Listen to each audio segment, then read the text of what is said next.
Ok, ok. Bon, on est arrivé au partage de la parole.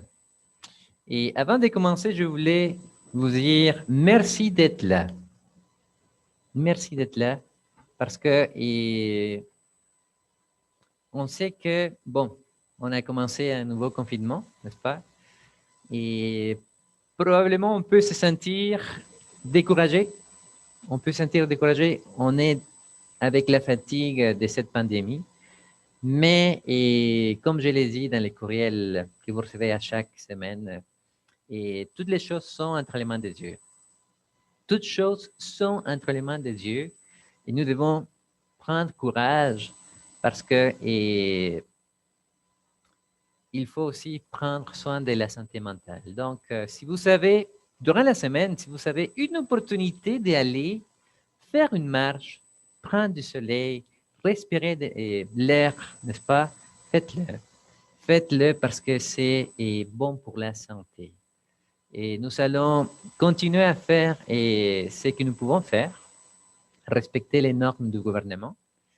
Et on sait que la communauté a besoin de nous parce que nous avons le Seigneur, n'est-ce pas, auquel nous pouvons aller toujours, à chaque moment. Mais les personnes qui probablement n'ont pas cette connaissance en souffrent beaucoup et nous devons être prêts pour répondre aux besoins et, que nous aurons après cette pandémie. Donc, retrouvons courage et, laissons Dieu, aujourd'hui, laissons Dieu toucher notre cœur. Aujourd'hui, laissons que la présence de l'Éternel puisse nous donner la force, la paix, ce que nous avons besoin. C'est ma prière. Donc, j'aimerais faire une prière avant de commencer. Prions. Éternel notre Dieu, nous allons continuer cette série de prédications qui parlent du fait de faire cette expérience avec toi, l'expérience personnelle que toi tu désires que nous puissions avoir.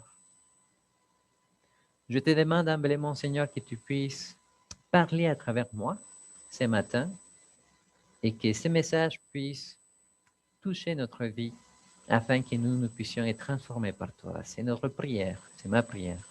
Au nom de Jésus. Amen. Amen. Donc, nous avons commencé cette série, Mon expérience avec Dieu, comment connaître et faire la volonté de l'Éternel. Et dans la première prédication, nous avons expliqué que pour faire cette expérience personnelle avec Dieu, nous devons comprendre vraiment la nature du Seigneur, la nature de Dieu, n'est-ce pas? Parce que si nous avons une mauvaise compréhension de la nature de Dieu, l'expérience, les ressentis, les résultats ne seront pas bons. Parce que si je pense que Dieu, il est une mauvaise personne, c'est sûr que je ne veux pas faire une expérience avec lui. Cependant, si je comprends la nature de l'Éternel, je peux savoir que Dieu, il est bon, que Dieu, il est amour, que Dieu, il cherche le meilleur pour toi, pour ta famille, pour ta vie personnelle. Et celui-là, c'est le Dieu de la Bible. Celui-là, c'est le Dieu biblique. Le Dieu qui prend et qui fait des pas pour t'approcher, pour rentrer en communication avec toi, pour développer cette relation personnelle qui va faire que toi et moi, nous puissions faire cette expérience. N'est-ce pas? Aussi, nous avons dit qu'il fallait tester Dieu, n'est-ce pas? Savoir quelle était sa volonté. Vous vous souvenez l'illustration de ce petit groupe de 10 personnes à Vancouver qui, une fois après d'avoir prié, ils ont senti que Dieu, il s'était avec eux, ils ont planté 3 églises, n'est-ce pas? Parce qu'ils avaient mis en application que d'abord, Dieu, il veut toucher toutes les personnes, il veut utiliser tout le monde, toutes les personnes qui sont prêtes à être utilisées par lui, n'est-ce pas? Donc, mais tout cela dépend de la pensée que nous avons de notre Dieu, de notre Père. Et cette pensée est positive. Cette pensée est toujours positive. Alors, et pour commencer cette 12e prédication, je vais commencer avec une histoire. Et cette histoire, c'est une histoire personnelle d'une personne, un pasteur, qui s'appelle Claude King. Claude King. Donc, Claude King, quand il était aux études pour être pasteur, n'est-ce pas, il va faire son bac en théologie et tout après le bac, il s'est marié. Il a trouvé sa femme. Souvent, on dit qu'on va trouver cette personne et là, à l'université, n'est-ce pas? Donc, lui, il a trouvé sa femme et il avait eu la chance d'étudier dans une université chrétienne.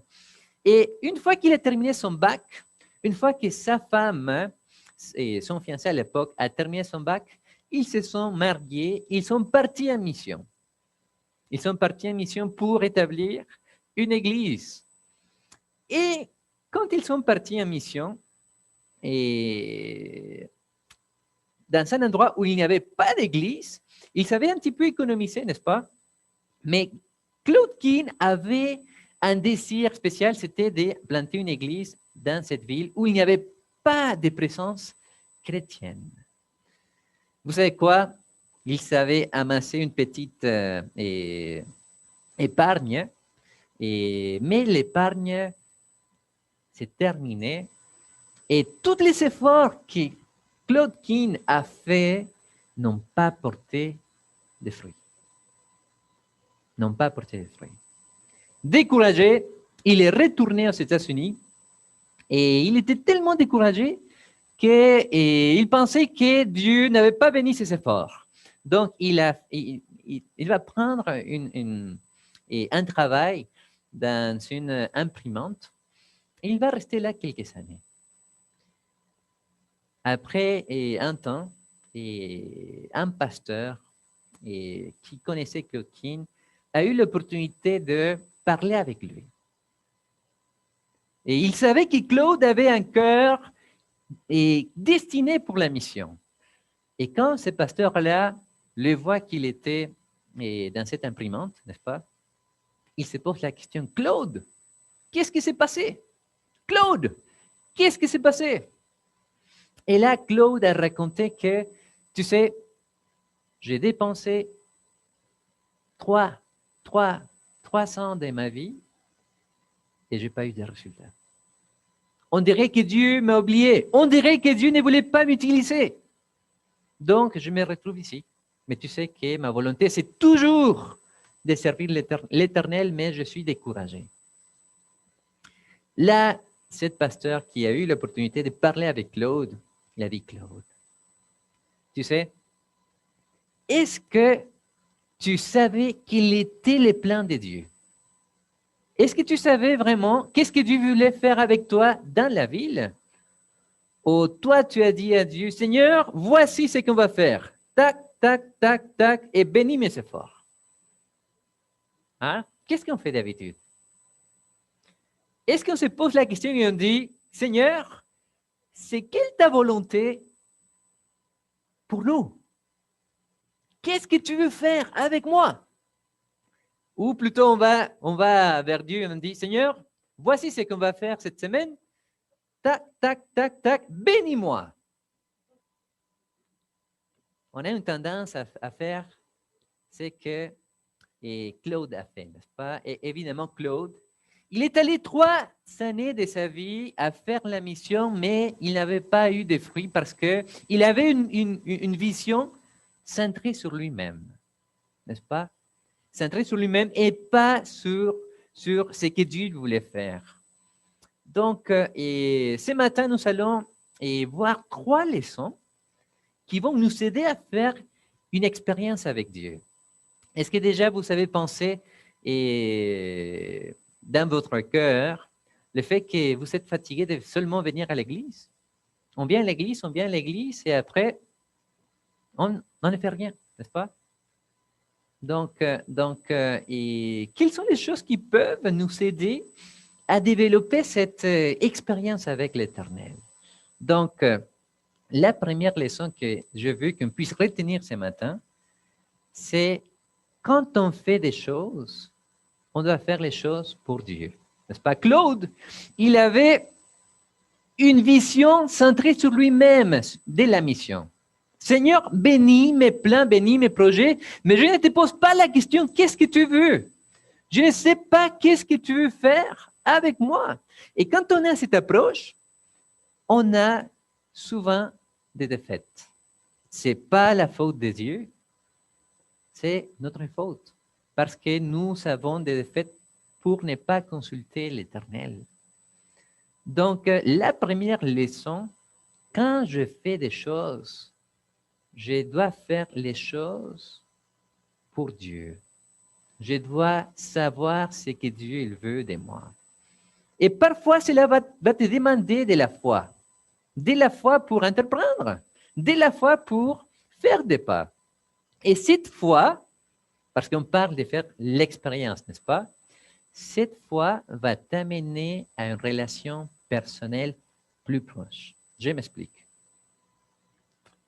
Quand on voit dans la Bible le verset qui se trouve dans Jean, chapitre 4, verset 34, hein, nous allons les lire.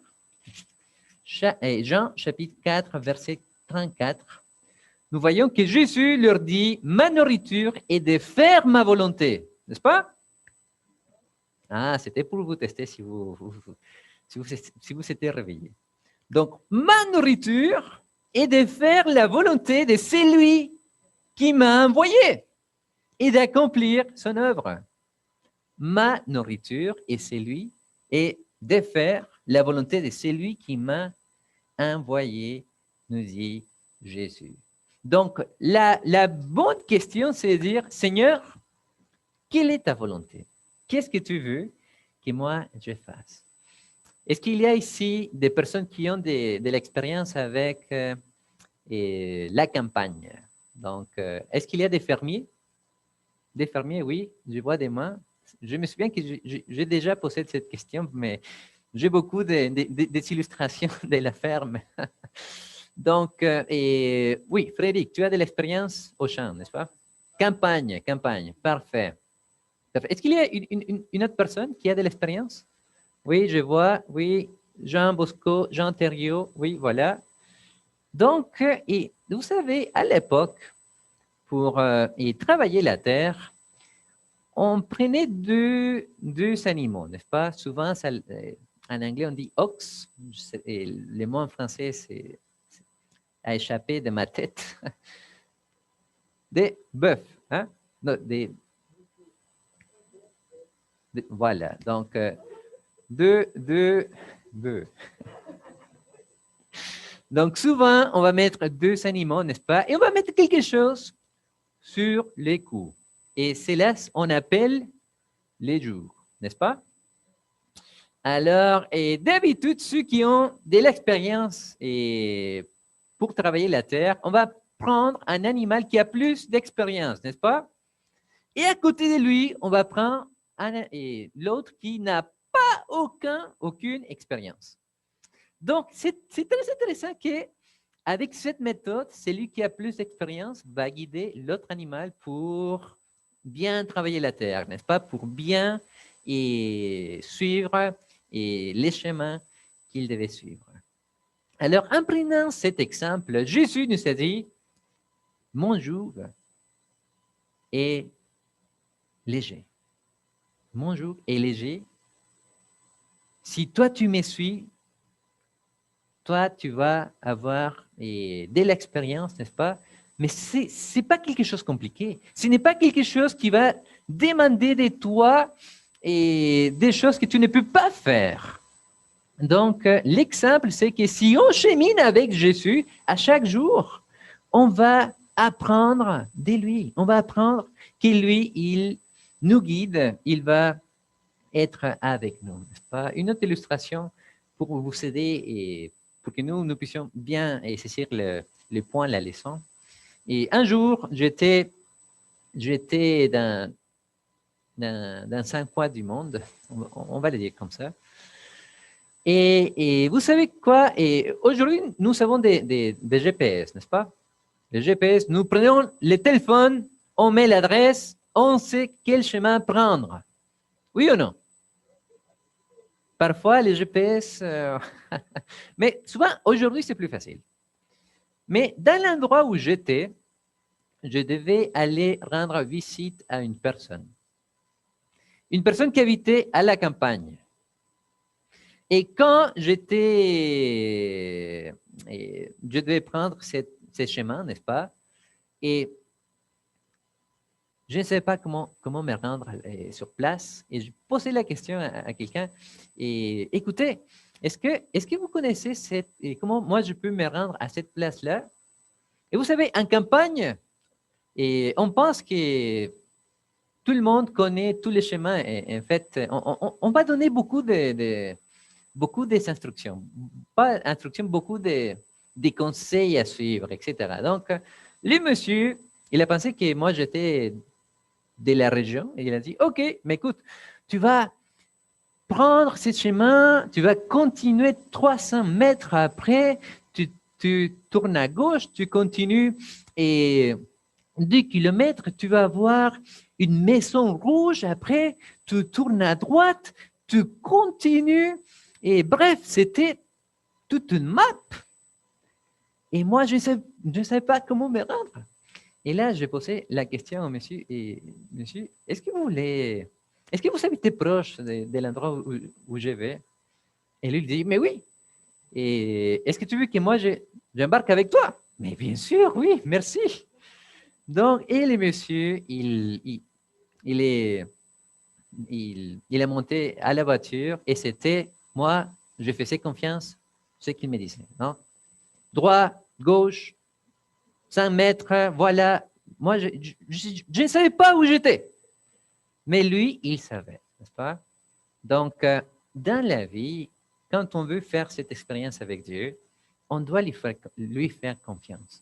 Parfois, on est très et on tient à notre volonté, n'est-ce pas? Seigneur, bénis mes efforts. Seigneur, bénis mes pensées. Bénis ce que moi je veux que toi tu puisses bénir, mais moi je ne suis pas intéressé à ce que toi tu as. Et quand on a cette approche, Dieu, et en fait, on n'est pas dans la bonne direction pour découvrir et faire l'expérience personnelle avec Dieu. N'est-ce pas? Donc, la première leçon, quand je fais des choses pour Dieu, je les fais d'une bonne manière. Toutes les choses que je fais dans ma vie doivent être faites pour l'Éternel. Ça, c'est la première leçon. Et Jésus, qui est à notre côté pour nous guider, va nous diriger vers ce que notre vie a besoin, n'est-ce pas? Quand on voit que Dieu, il nous dirige vers cette vision centrée sur lui-même, mais pas sur nous-mêmes, tout devient plus facile, n'est-ce pas? Donc, ça, c'est la première leçon. Si je fais des choses, je les fais pour Dieu, n'est-ce pas? La deuxième leçon de ce matin qui va nous aider à pouvoir faire cette expérience avec Dieu, c'est le fait d'être un serviteur, une servante. Le fait de nous considérer comme un serviteur ou une servante de Dieu, de l'Éternel. Et on voit dans la Bible, dans les versets, et Jean chapitre 12, verset 26, on les lit, n'est-ce pas? Jean chapitre 12, verset 26, on lit que la Bible nous dit, si quelqu'un me sert, qu'il me suive. Et là où je suis, aussi sera mon serviteur. Si quelqu'un me sert, le Père l'honorera. Pas? Si quelqu'un me sert, le Père l'honorera. Donc Dieu, il veut que nous puissions être des serviteurs, des servantes de lui-même. Et ce n'est pas parce que Dieu il est égoïste, mais Dieu, il sait que quand toi, tu donnes ta vie à lui, tout devient plus facile. Parce que Dieu, il veut que tu puisses avoir une bonne relation avec lui. Il est un Dieu d'amour. Donc, parce qu'il est un Dieu d'amour, il va me permettre de nous impliquer dans le travail, dans l'œuvre de sauver d'autres personnes.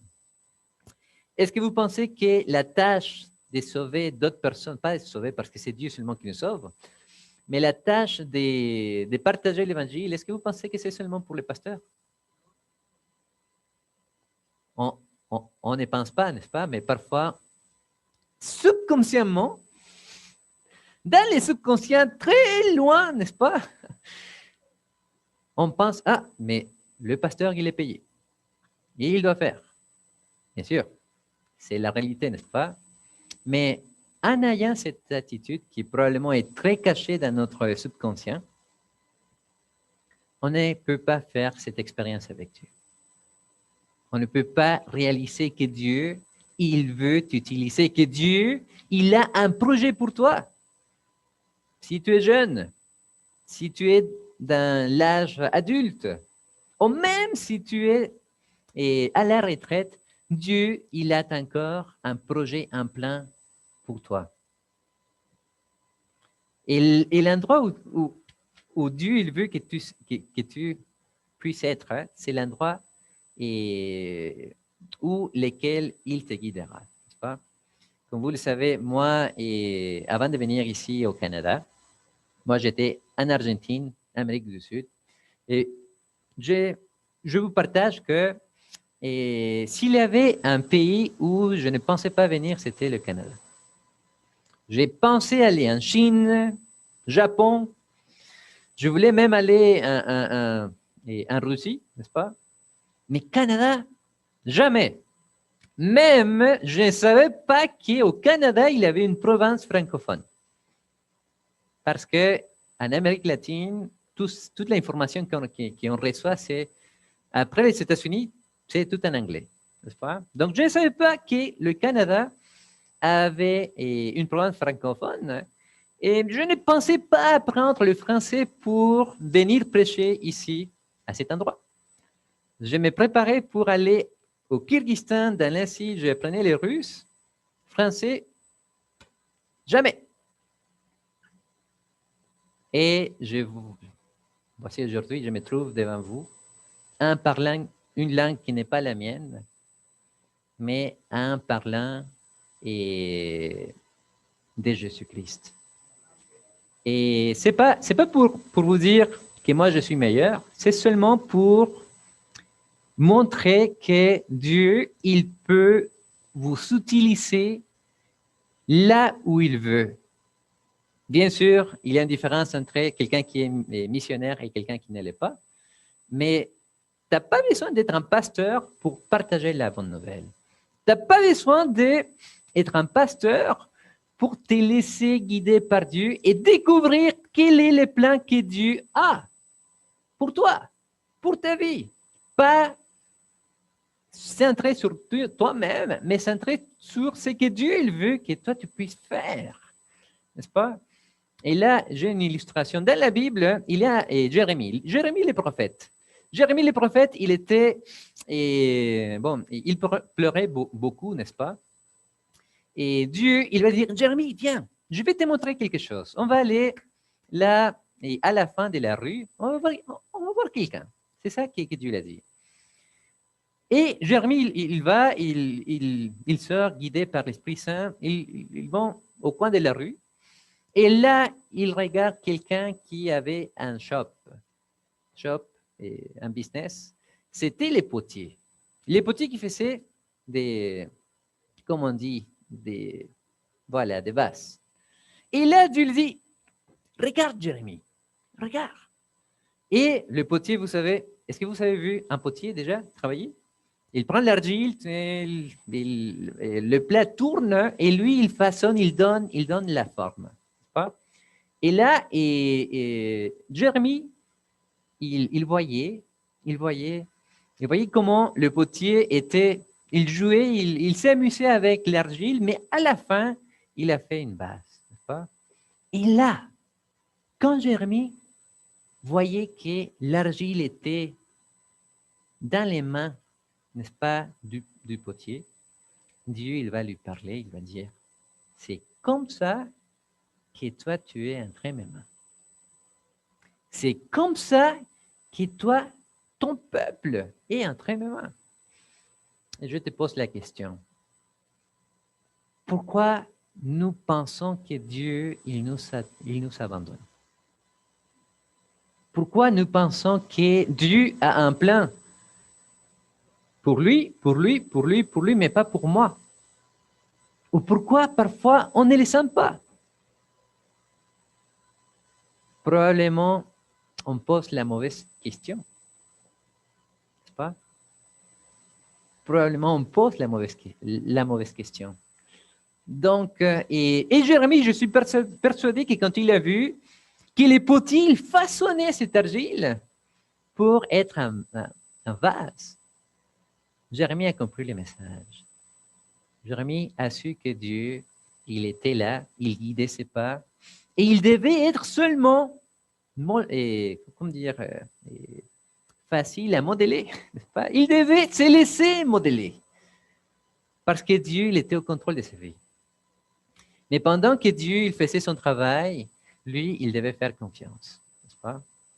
Donc, et quand Dieu, il décide de faire quelque chose pour toi, faites-le confiance, même si tu ne sais pas ou si tu penses que ce n'est pas la bonne chose que tu dois vivre. Tu ne sais pas plus que Dieu, moi je ne sais pas plus que Dieu, donc fais-lui confiance. Cette expérience va t'aider, va nous aider à comprendre que Dieu, il est là, il a un projet pour ta vie. Et ce projet, ce n'est pas seulement pour toi, c'est pour partager l'Évangile. Probablement, il y avait plusieurs parmi vous qui avant ne pouvaient pas prêcher, mais maintenant, ils sont en train de prêcher. Probablement, toi, tu te questionnes et tu dis, mais Seigneur, qu'est-ce que je peux faire? C'est la bonne question. Ça, c'est la bonne question. Seigneur, je ne veux pas seulement venir les samedis à l'église.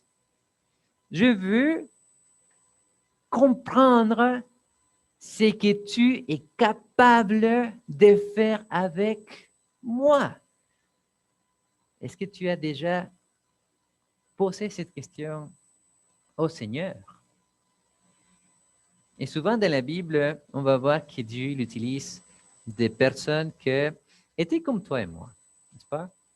Donc, le prophète Élie, il était quelqu'un qui était comme toi et moi. Cependant, il avait sa mission, il a pris à cœur sa mission, il a fait une prière, il a dit, Seigneur, s'il te plaît, pas de pluie pour 300, n'est-ce pas? Et Dieu, il a écouté.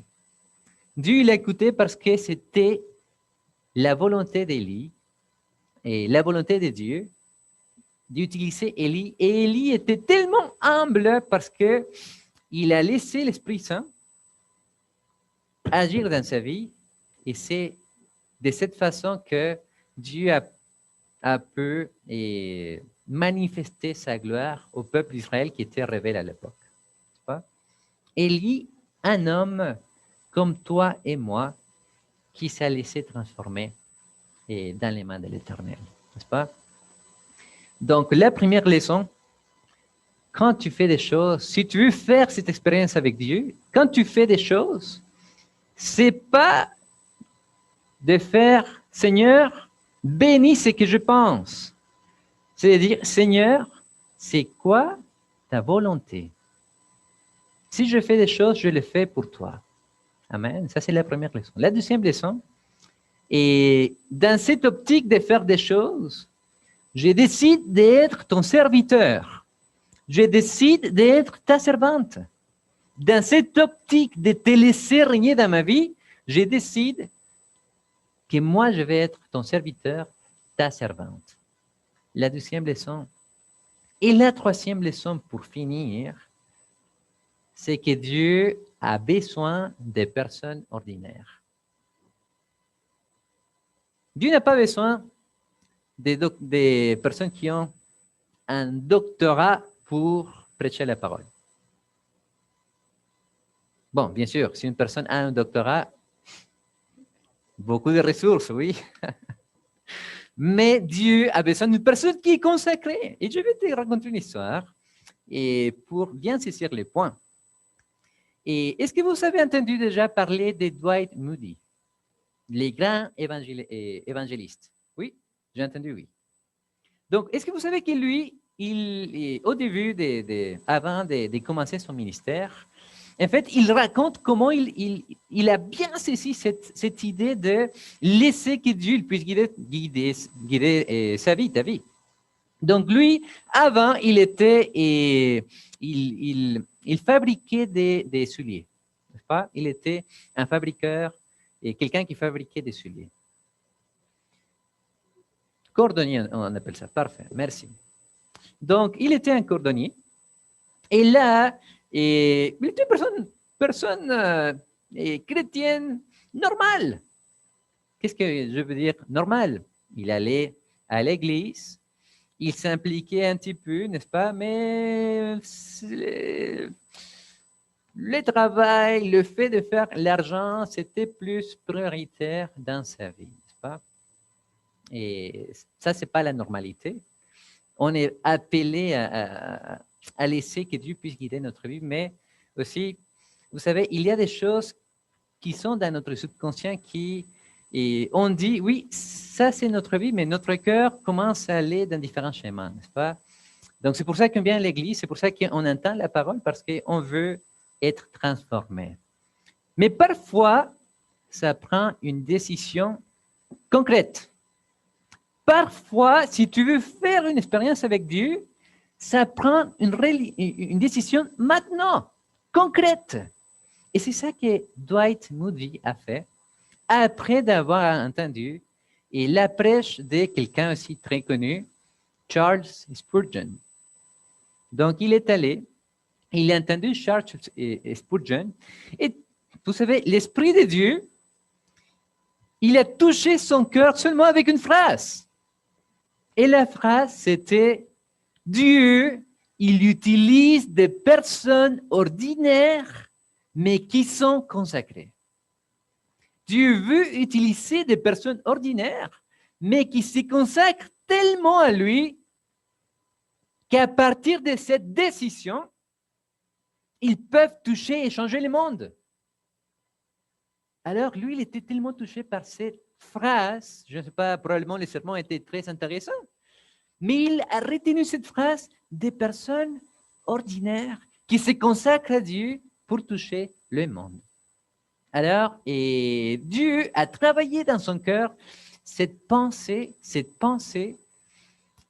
et finalement, il va prendre cette phrase et les mettre en application. N'est-ce pas? Dwight Moody, qu'est-ce qu'il faisait? Qu'est-ce qu'il faisait avant? Cordonnier. Il n'y a rien de mauvais à être un cordonnier. Mais imaginez-vous un cordonnier qui sait quel est le plan de Dieu. Qui ne dit pas, Seigneur, bénis ce que moi je pense, mais qui plutôt dit, Seigneur, aide-moi à faire ce que toi tu veux que je fasse dans ma vie. Et bien sûr, Dieu va probablement appeler les personnes au ministère 100%, mais probablement Dieu veut t'utiliser là où tu es, où tu travailles, où tu vis, à ta communauté, dans ton église. Qu'est-ce que tu peux faire ici pour Dieu? Quelle est la chose que Dieu veut que toi tu fasses pour lui? Est-ce que c'est seulement le fait de s'occuper d'un département? Est-ce que c'est seulement le fait de venir donner service pour nettoyer l'église? Je pense que Dieu pense plus grand, n'est-ce pas? Dieu pense plus grand. Et Dieu n'a pas besoin que toi tu puisses avoir un doctorat pour parler. Dieu a besoin seulement de ta consécration. Amen. Donc, comme serviteur, être facile à modeler, être toujours prêt pour mettre en application la volonté de l'Éternel, Et l'Éternel sera la personne qui te préparera, qui me préparera pour son service. Donc, et quand tu entends que pour grandir dans la vie spirituelle, il faut que toi tu travailles, n'est-ce pas? C'est vrai. Et probablement, on ne travaille pas parce que on a peur. On nous a dit que toi, tu ne peux pas le faire. Mais aujourd'hui, je te dis au nom de Jésus que toi, tu peux le faire. Que toi, si tu te mets entre les mains de Dieu, tu peux accomplir les choses que Dieu veut que toi, tu accomplisses. Et on parle de faire l'expérience. Là, toi et moi, nous allons découvrir que Dieu, il est là. Il était toujours à tes côtés. Qu'il était toujours à tes côtés pour te guider vers l'accomplissement de sa volonté. Je suis content parce que durant la semaine, et je vois que l'Esprit de Dieu commence à toucher nos cœurs. Et il y a eu plusieurs personnes qui m'ont dit, David, pasteur, et moi je veux faire des choses, je veux m'impliquer parce que je comprends que Dieu, il m'appelle à faire quelque chose pour lui. N'est-ce pas? On revient au groupe de 10 personnes. L'illustration, l'histoire, 10 personnes qui ont prié, se sont mis entre les mains de Dieu et Dieu a fait que ces groupes-là puissent grandir 3 fois. N'est-ce pas? Je ne sais pas quel est le plan de Dieu pour nous, pour Gatineau. Bien sûr, on voit dans la Bible que Dieu il veut que la plupart des personnes puissent connaître son nom. Mais quand même, pendant que je lisais ce que je partage maintenant, pendant que je faisais les sermons, je me posais la question, Seigneur, il faut que nous, en tant qu'Église, nous puissions venir à toi et dire, quel est ton plan? On fait des plans, oui, mais Seigneur, guide-nous. Qu'est-ce que tu veux qu'on fasse? Imaginez-vous ce que Dieu peut faire avec nous, si seulement on est disposé à nous consacrer, n'est-ce pas? Donc, et que Dieu nous bénisse. Dieu ne peut pas terminer cette prédication sans te faire une invitation. Si tu es là sur Zoom, si tu nous suis, si tu fais partie de notre église, si tu n'es pas quelqu'un qui fréquente notre église, mais qui par hasard est là sur Zoom hein, ou sur YouTube, qui nous écoute, hein, pour vous, pour nous qui sommes ici à l'église, qui entendons ce message, la question c'est, l'invitation c'est, est-ce que nous voulons laisser que Dieu puisse guider notre vie afin de faire sa volonté, pas la nôtre? En tant qu'Église, est-ce que nous voulons découvrir le plan de Dieu pour nous? Faire cette expérience, pas du théorique. Maintenant, Seigneur, on est là, on est prêt. Montrez-nous. Ouvre la mer rouge afin qu'on puisse voir ta gloire. Amen. Est-ce que tu es prêt à faire du pratique maintenant? Dire, Seigneur, je veux te donner la place pour expérimenter d'une façon personnelle, collective, que toi, tu es un Dieu vrai. On le sait, mais l'expérience va nous montrer que Dieu, il est là, toujours il était là, et il continuera d'être là, parce qu'il veut faire de nous des nouvelles personnes, des personnes qui vont porter des fruits, c'est sa promesse. Donc, est-ce que je peux voir ta main, si tu veux faire ça? Amen. Moi aussi, je veux faire cela. Que Dieu nous bénisse. Nous allons faire une prière. Seigneur, en ce moment, merci de ton message, merci de cette invitation que toi tu nous fais aujourd'hui. On sait, Seigneur, que parfois on a cette vision centrée sur nous-mêmes quand on veut travailler pour toi, quand on veut découvrir quelle est la volonté que toi tu as pour nous. On doit être humble, Seigneur. Seulement avoir cette disposition pour te servir, pour travailler pour toi. Tu n'as pas besoin de quelque chose d'autre que seulement la bonne disposition du cœur. Donc, aide-nous, Seigneur, à répondre à cet amour et à découvrir les promesses, expérimenter les promesses que tu nous as faites dans la Bible, afin que ces promesses puissent être des promesses réelles, des promesses vécues, Seigneur. Merci d'être avec nous, merci d'être avec notre famille, merci de nous aider dans ce cheminement, qu'on puisse faire cette expérience avec toi. Pas du théorique, du pratique, Seigneur. C'est ma prière. Au nom de Jésus. Amen.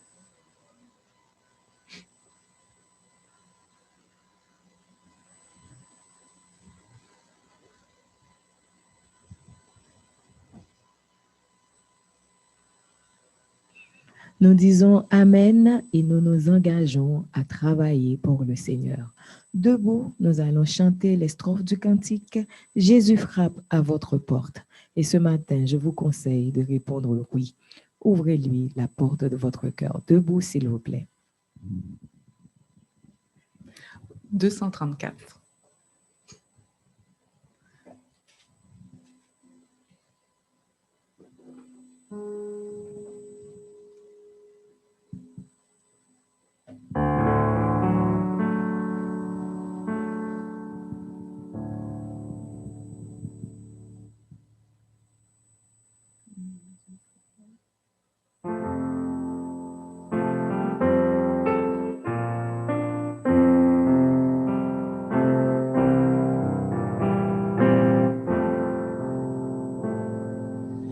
Jésus frappe à votre porte. Ouvrez aujourd'hui, ouvrez-lui. C'est le ciel qu'il vous apporte. Ouvrez-lui. Chez vous, il veut prendre place. Ouvrez avant qu'il se lasse. Le temps presse, le temps passe. Ouvrez-lui.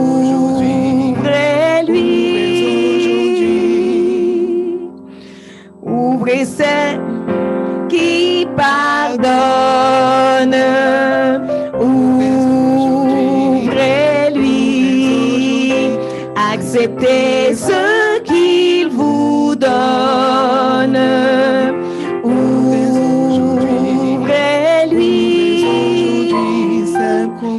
Ce sont certaines.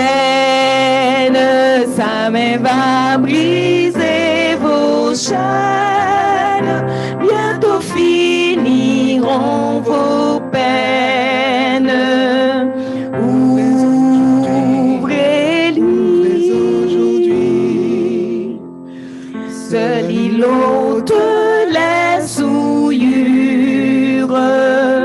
Ouvrez-lui. Seul il bande les blessures. Ouvrez-lui. Si Satan vient vous surprendre, seul il pourra vous défendre et sous son aile vous prendre. Ouvrez-lui. Écoutez l'appel si tendre. Ouvrez-lui. C'est assez le faire attendre. Ouvrez-lui. Le roi des rois vous implore. Comment résister encore? Oh, que votre âme l'adore. Ouvrez-lui.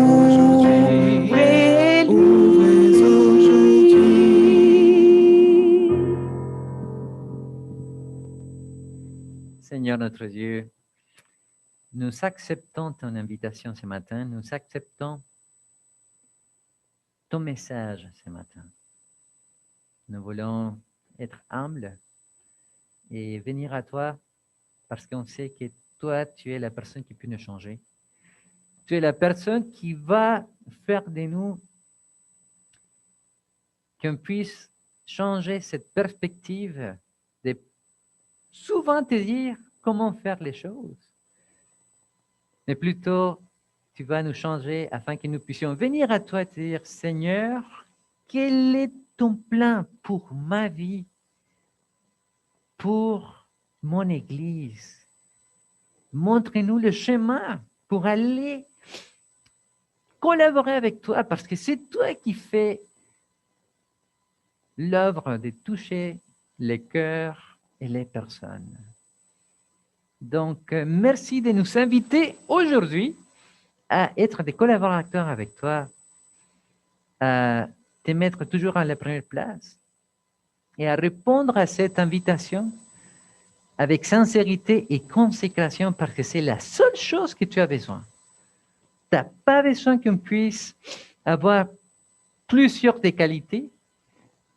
Tu n'as pas besoin qu'on puisse avoir plusieurs diplômes. La seule chose que tu as besoin, c'est qu'on puisse venir à toi, tel comme nous sommes, et te dire, Seigneur, je suis là. Je veux faire cette expérience personnelle avec toi et guide-moi pour accomplir ta mission. Merci de nous avoir fait cette invitation ce matin. Nous le demandons humblement que tu puisses nous accompagner. Et pour le reste de la journée, merci de ces bons sabbats. Et nous prions au nom de Jésus. Amen.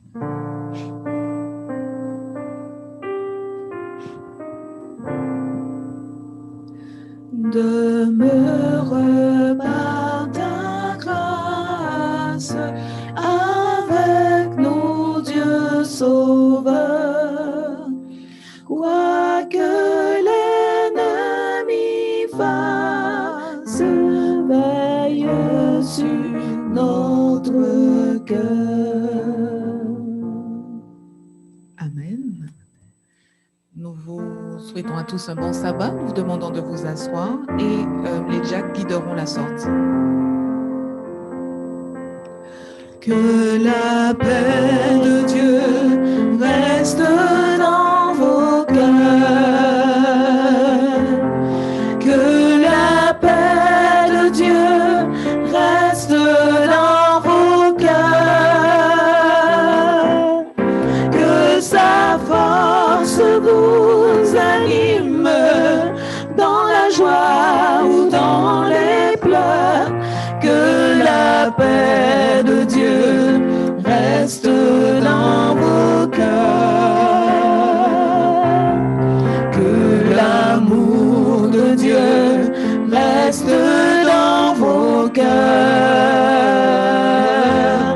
Que l'amour de Dieu reste dans vos cœurs. Que sa force nous anime dans la joie ou dans les pleurs. Que l'amour de Dieu reste dans vos cœurs.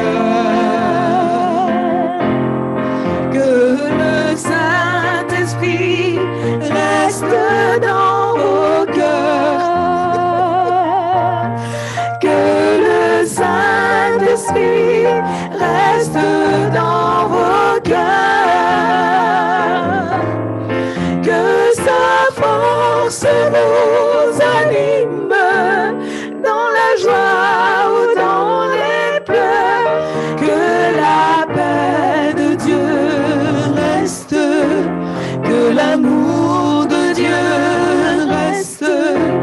Que le Saint-Esprit reste dans vos cœurs. Dans vos cœurs.